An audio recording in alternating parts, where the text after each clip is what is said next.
इस समय दो परीक्षाएं बिल्कुल आगामी जो आने वाली हैं नज़दीक हैं। उनमें अगर यूपी कमीशन की बात करें तो एक परीक्षा आपकी आरओ की है और दूसरी परीक्षा आपकी पीसीएस की है। और दोनों परीक्षाओं की तिथि अभी नहीं घोषित हुई है, लेकिन आरओ की परीक्षा बिल्कुल नज़दीक है। लोगों को जो समस्या आ रही है, जो सवाल है उनमें आरओ की परीक्षा को लेके या पीसीएस की परीक्षा में जिन लोगों ने आंसर राइटिंग स्टार्ट की है, तो सवाल आ रहे हैं दो तीन चीज़ों को लेके। पहला उसमें एक मुद्दा है समय प्रबंधन का, यानी कि टाइम मैनेजमेंट, और दूसरा उसमें जो मुद्दा आ रहा है वो ये है कि कोई भी जब आंसर वो लिखने चलते हैं तो उत्तर प्रारूप क्या हो, उत्तर की संरचना क्या होनी चाहिए, और तीसरा जो मुद्दा है जो पुराने लोग हैं जो एग्ज़ाम दे चुके हैं उनसे संबंधित है कि एग्जामिनेशन हाल तक कॉन्सेप्ट और फैक्ट को कैसे लेके चले जाएं, कैसे जाएं, फैक्ट या कॉन्सेप्ट को कैसे एग्जाम हॉल तक ले जाएं, कैसे एग्जामिनेशन हॉल तक ले जाएं। ठीक है। और एक प्रॉब्लम यह है कि सिलेबस को कैसे कवर करें, सिलेबस को कैसे टाइम से पूरा करें, समय रहते पूरा करें। ये कुछ समस्याएं हैं जिनके उत्तर हमको खोजने हैं। देखिए, समय प्रबंधन, सबसे पहली बात है कि किस बात का समय प्रबंधन। तो समय प्रबंधन दो स्तर पे, एक तो पेपर और दूसरा सिलेबस।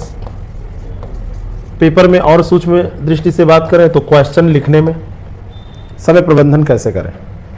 अब कुछ लोग सोचते हैं कि जैसे वो पढ़ रहे हैं, उनका कंटेंट तैयार हो गया, उनका कॉन्सेप्ट क्लियर हो गया, उनको फैक्ट याद हो गया, तो वो लिख लेंगे। वहीं पर वो चूक करते हैं और वहां पर वो समझ नहीं पाते हैं कि केवल पढ़ भर लेने से, यानी कि लोगों को क्या लगता है कि बस अगर हमारी स्टडी है तो हम राइटिंग कर लेंगे, ऐसा वो सोचते हैं। लेकिन केवल पढ़ भर लेने से ये राइटिंग नहीं हो पाती है। दूसरी चीज है कि सिलेबस को समाप्त करने का जो समय प्रबंधन है, कि सिलेबस को कैसे सही समय पर समाप्त करें, ये एक बड़ा चैलेंज है। सिलेबस को समाप्त करना केवल पढ़ना नहीं है। सिलेबस को समाप्त करना मेरे हिसाब से पहले आपको रीड करना है, कुछ चीजें आपको लर्न भी करना है, इसमें से कुछ आपको अंडरस्टैंडिंग बनानी है, फिर उसको राइटिंग करनी है, राइट भी करना है, और उसके बाद में आपको एग्जाम देना है। इतना काम करना है। सिलेबस खत्म करने का मतलब कुछ इतना होता है, फिर एग्जाम आपको देना है। अब समय मान लो 2 महीना बचा है और आपके पास पेपर आरओ की अगर हम बात करें तो आपको जीएस भी पढ़ना है, हिंदी ऑब्जेक्टिव भी पढ़नी है, हिंदी आलेखन भी तैयार करना है, निबंध भी तैयार करना है। तो कैसे समय को बांटे। 2 महीने में तो जीएस भी पूरा रिवीजन नहीं हो पाएगा। 2 महीने जीएस इतना बड़ा सिलेबस है, जीएस ही नहीं रिवाइज हो पाएगा।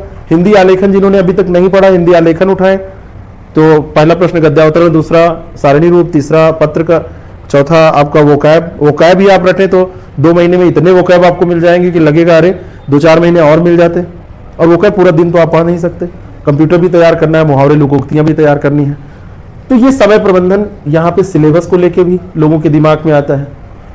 तो इसको जब इतने स्टेप से आप गुजरे 2 महीने में और पूरा सिलेबस कवर हो जाए तो ये भी एक बहुत बड़ा चैलेंज है।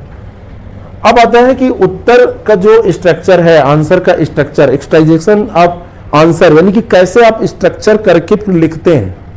सबसे पहले तो आपको समझना पड़ेगा कि ये तो जिन लोगों ने आंसर लिखा है वो तो जानते हैं कि स्ट्रक्चर का क्या महत्व है। निबंध में अगर स्ट्रक्चर आप नहीं बनाएंगे ना, तो जो बात आपको शुरू में करनी है वो अंत में पहुंच जाएगी, और जो बात अंत में करनी है वो बीच में पहुंच जाएगी। और यही हाल, जैसे कई बार हमने देखा है कि लेटर लिखते समय अगर अभ्यास नहीं होता है, स्ट्रक्चर उनको नहीं पता होता है, तो ऊपर नीचे चीजें हो जाती हैं। निबंध में बहुत ज्यादा महत्वपूर्ण है ये चीज, और इंपॉर्टेंट तो ये हर एक प्रश्न में है ना। जैसे बहुत सारे लोग हैं जो गद्यावतरण की प्रैक्टिस करके नहीं जाते, अभ्यास करके नहीं जाते, तो उनको पता ही नहीं होता है कि कौन सा क्वेश्चन पहले करना है। अब आप कहेंगे ये कौन सी बात है? गद्यावतरण में तो सीधी सीधी 3 बातें आपसे पूछी गई हैं, एक है शीर्षक, दूसरा है सारांश और तीसरा है रेखांकित अंशों की व्याख्या, तो तीनों करना है। मैं इसको सिरे से खारिज करता हूं, ये आपकी स्ट्रेटजी बिल्कुल गलत है, ऐसे क्रम से नहीं करना है। ऐसे आपसे प्रश्न पूछा गया है लेकिन उसने ये नहीं कहा है कि इसी क्रम से करिए।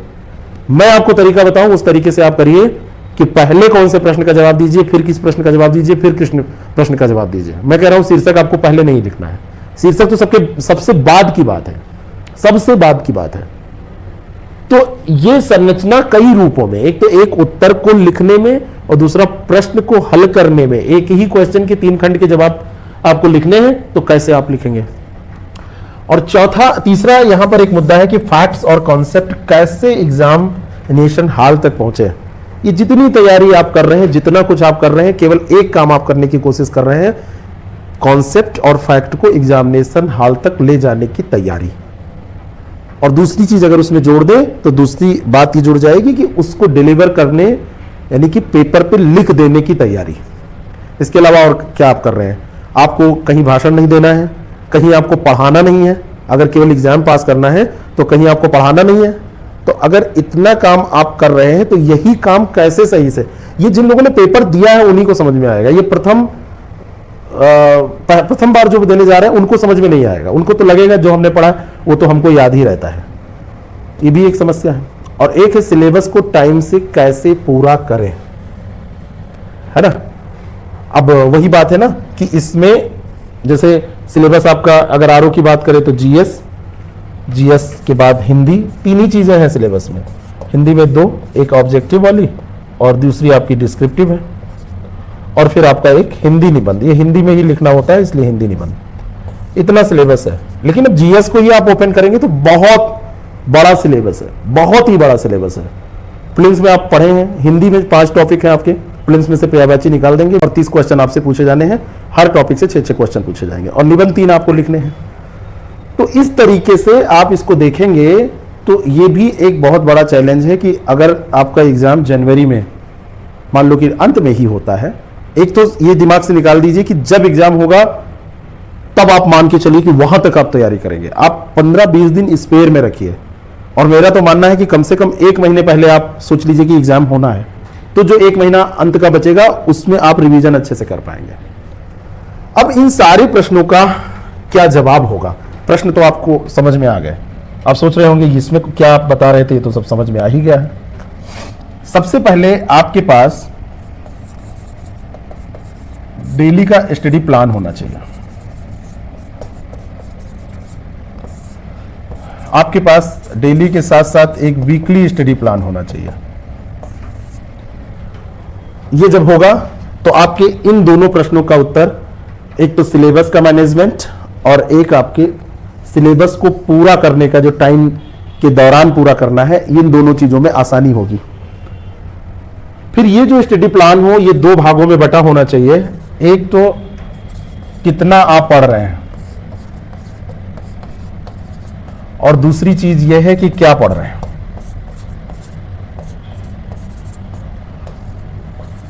इसको आप आवर्स में बांट सकते हैं और इसको आप कंटेंट, जिसको आप बोलते हैं कंटेंट में बांट सकते हैं। जो आपका स्टडी मटेरियल है वो चीज है यहां पर, यानी कि क्या आप पढ़ रहे हैं, कौन सी किताब आप पढ़ रहे हैं,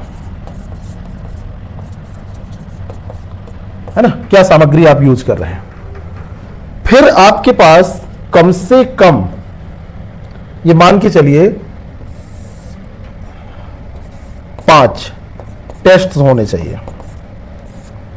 और ये टेस्ट क्या, इसमें जैसी परीक्षा होती है बिल्कुल एग्जाम पैटर्न पे, 2 चीजें इसमें भी इंपॉर्टेंट है, एग्जाम पैटर्न और एग्जाम पैटर्न के साथ साथ पेपर का जो लेवल हो वो एग्जाम के मतलब लेवल का ही पेपर हो, लेवल वही हो पेपर का, एग्जाम के लेवल का, मतलब कुछ भी ना पूछ लिया जाए, बिल्कुल वैसे। पैटर्न का मतलब है यहां पे मैं डिफाइन कर रहा हूं कि 2 डेज का ये पेपर है, तो पहले दिन आपका जीएस और प्लस हिंदी का पेपर ये डे 1 है, और दूसरा आपका यहां पे निबंध का पेपर है वो डे 2। इसके साथ साथ आपके पास ये टेस्ट तो है ही है, प्रैक्टिस अलग से भी आपकी होनी चाहिए, बीच बीच में प्रैक्टिस के, जब प्रैक्टिस कर ले तब टेस्ट होने चाहिए, और उसके बाद में फुल लेंथ टेस्ट होने चाहिए, जिनकी बात हमने यहां पर की है। अब ये काम जब आप करेंगे तो ये काम करने से आपको टाइम मैनेजमेंट आ जाएगा, ये काम करने से आपके फैक्ट्स आपको लर्न होने लगेंगे, कॉन्सेप्ट आपके क्लियर होने लगेंगे, और उत्तर की जो संरचना है, प्रारूप है, ये भी आपको याद होने लगेगा, आप बनाने लगेंगे, और एग्जामिनेशन हॉल तक ये सारी चीजें आप लेके जा पाएंगे। अब ये चीजें लाई कहां से जाएं? मार्केट में कोई ऐसी किताब आपको मिल सकती है जो आपको ये सारी चीजें दे? मेरे ख्याल से नहीं। किताब अपने उद्देश्य को पूरा करेगी, कंटेंट दे देगी, सामग्री दे देगी। आप प्रीवियस ईयर के क्वेश्चंस पेपर लेंगे तो आपको आइडियाज मिल जाएंगे कैसे क्वेश्चंस आते हैं, लेकिन आपको डेली स्टडी प्लान कौन देगा? अगर आप कह रहे हैं कि आपको डेली पढ़ना है, तो डेली स्टडी प्लान आपको कौन देगा? ये कभी आपने सोचा? ये कहां से आपको मिलेगा? इसके लिए आपको अपने दोस्तों की या किसी संस्थान की मदद लेनी पड़ेगी। वीकली प्लान कौन देगा? 5 टेस्ट कौन देगा? और ये टेस्ट आप दें तो टेस्ट को इवैल्यूएट कौन करेगा? इसका इवैल्यूएशन कैसे होगा, है ना? ये प्रैक्टिस डेली आपको कौन कराएगा? ये टेस्ट कहां से आएंगे? ये एफएलटी कहां से आएंगे? क्या आप पढ़ रहे हैं इसको देखेगा कौन, स्तरीय है कि नहीं, और कितना पढ़ रहे हैं?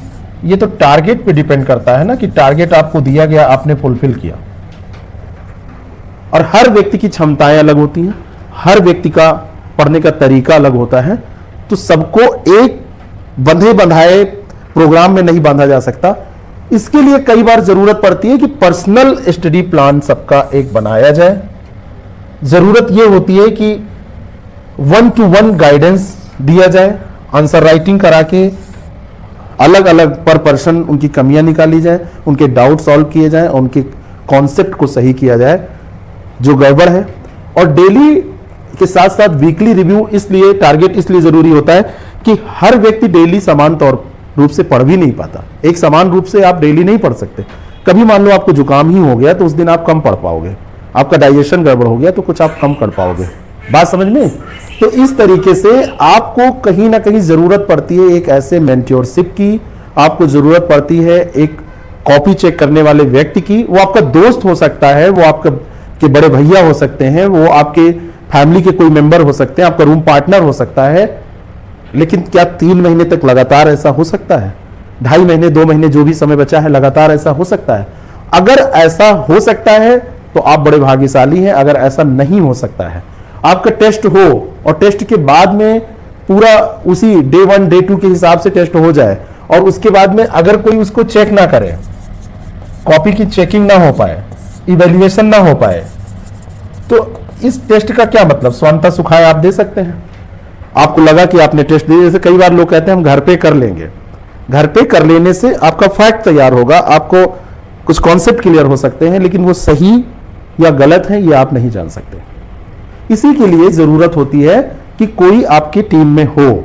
अगर आपके पास है तो बहुत अच्छा है, अगर नहीं है तो आप, जैसे हमारे साथ भी हमारे 2 प्रोग्राम अभी आरओ से संबंधित चल रहे हैं। एक मेंस स्टिमुलेशन प्रोग्राम जो आपको टेस्ट करा के इस तरीके से तैयार करने का प्रयास है हम लोगों का कि जितनी गलतियां करनी हो यहां पे कर दीजिए, आगे वहां पे जाके कोई गलती ना हो। अब आप आइए पहले पेज पे, जितनी समस्याएं थी ये सारी समस्याओं का निजात यहां हो जाए। टाइम मैनेजमेंट भी आप सीख जाएं, स्ट्रक्चराइजेशन कैसे स्ट्रक्चर बनाना सीख जाएं, एग्जामिनेशन हॉल में कैसे फैक्ट्स कॉन्सेप्ट को ले जाना है, कैसे लर्न करना है, और सिलेबस को टाइम पे कैसे कंप्लीट करना है, तो आप ये इन प्रोग्राम्स के माध्यम से कर सकते हैं।